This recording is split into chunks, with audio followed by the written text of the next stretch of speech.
Ready to take on the world. Hillary always wanted to wear high heels. I was the first, yeah. You were the first? I was the first, yeah. Today she can. It's something that people do every day and they don't think about it until they don't have that ability. So now having that option available to me has really opened my eyes to how lucky I am. Their dreams realized by the Heather Abbott Foundation, now in its 10th year. How many lives have you changed in the 10 years? Over 150 lives. Seriously? Yeah. It was a beautiful spring day. Heather and her friends went to the Sox game. They left early. They made their way to Boylston Street to watch the marathon. It was the second blast. Her foot felt like it was on fire. That's when Patriot Matt Chatham and his wife Erin carried Heather to safety. The way the other amputees were able to come to the hospital and kind of give me some hope and realize that life wasn't over. From the tears and the pain of that day, the Heather Abbott Foundation was born. I never would have thought I would be running a foundation at all.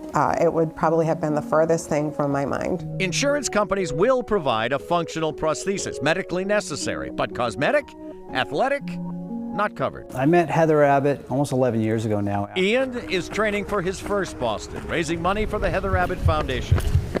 She changes the room when she walks in the room, replicating what the Achilles heel does. From his offices at Next Step, So as you load the heel, it transfers energy to the toe. And Ian works with amputees like Jim, who lost his leg in Vietnam. So having the ability to plant off the toe is pretty amazing. However they've lost a limb, they want their life back.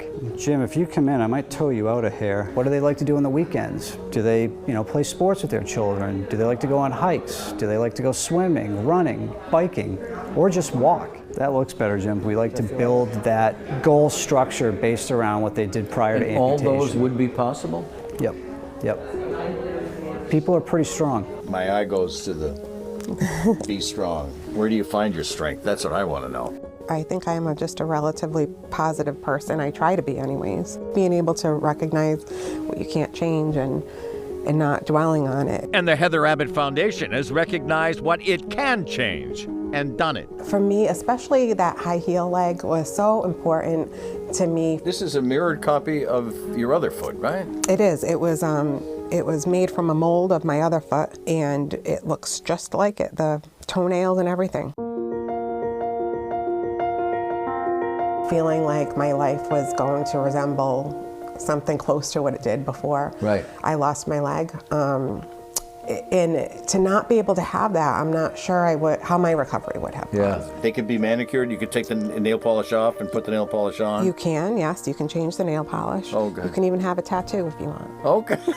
Good girl, Pearl. Today, she takes her beloved Pearl out for a walk at her home in Newport, knowing she is not alone. I'm very grateful that I met Heather when I did. Grateful for, her gift to me. That she's not only changing lives, And I think it's a really important time to celebrate what she's accomplished and how many people have benefited from her foundation. she is making them better.